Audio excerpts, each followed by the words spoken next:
이정우가 침묵을 깨뜨렸습니다. 4경기 연속 무안타의 긴 터널을 지나 마침내 폭발한 순간이었죠. 3루타, 2루타, 안타까지 5타수 3안타의 완벽한 부활이었습니다.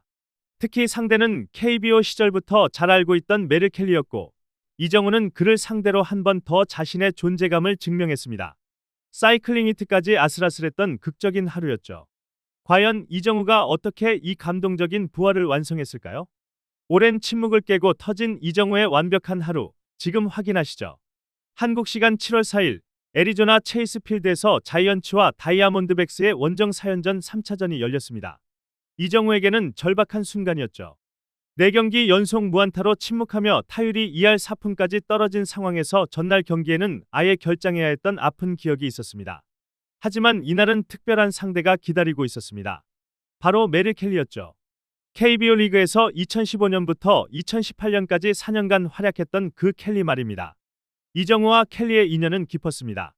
KBO 시절 15타수 7안타 타율 4할 6푼 7리라는 압도적인 성적을 기록했던 상대였죠.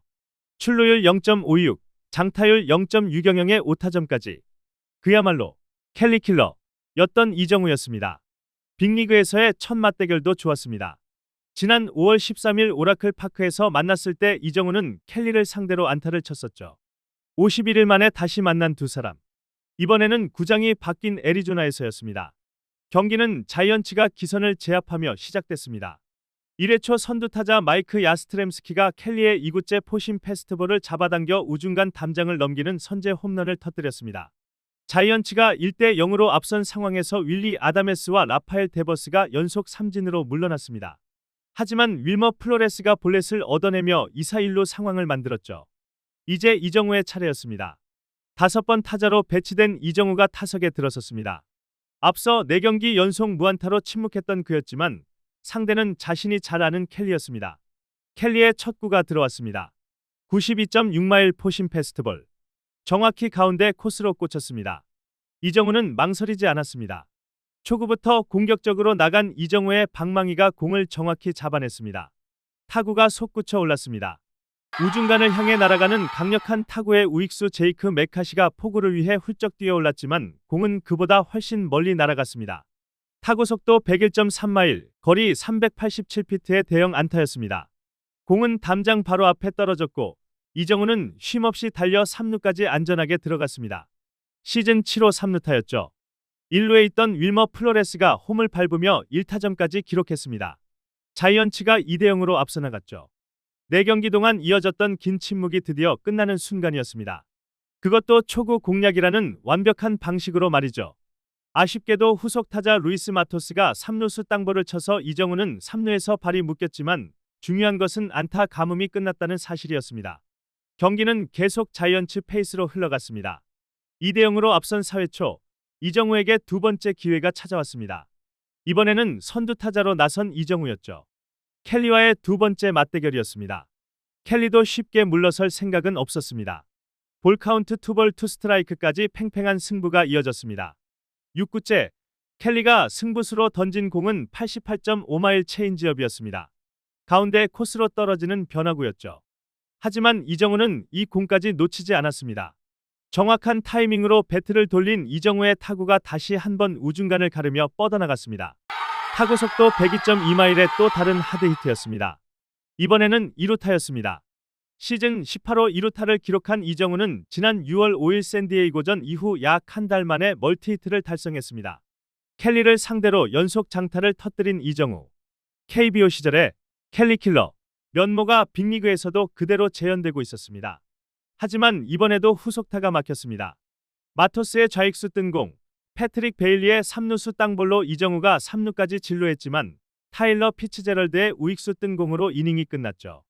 6회 초 이정우의 세 번째 타석이 왔습니다. 3-2로 앞선 상황에서 다시 선두 타자로 나선 이정우였습니다.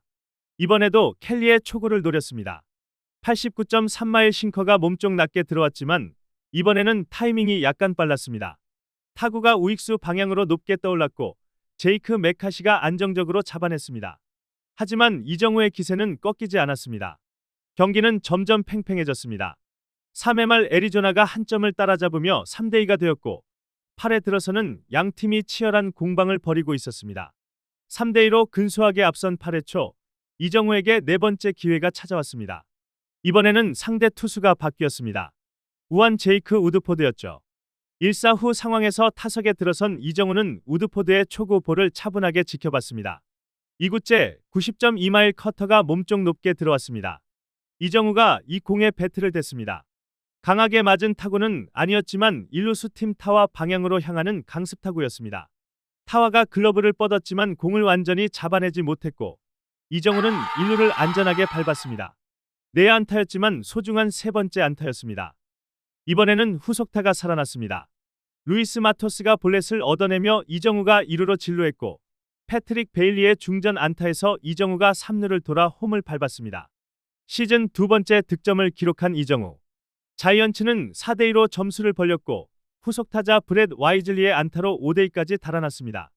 이정우의 활약으로 자이언츠가 유리한 고지를 점했습니다. 5대3으로 앞선 9회 초 이정우에게 마지막 기회가 찾아왔습니다. 2사 2루 상황에서 다시 우드포드와의 맞대결이었죠. 이때 많은 사람들이 같은 생각을 했습니다. 홈런만 나오면 사이클링 히트다. 3루타, 2루타, 안타까지 완성한 이정우. 홈런 하나만 더 있으면 메이저리그에서 극히 드문 사이클링 히트를 달성할 수 있는 상황이었습니다. 이정우도 그 사실을 알고 있었을 것입니다.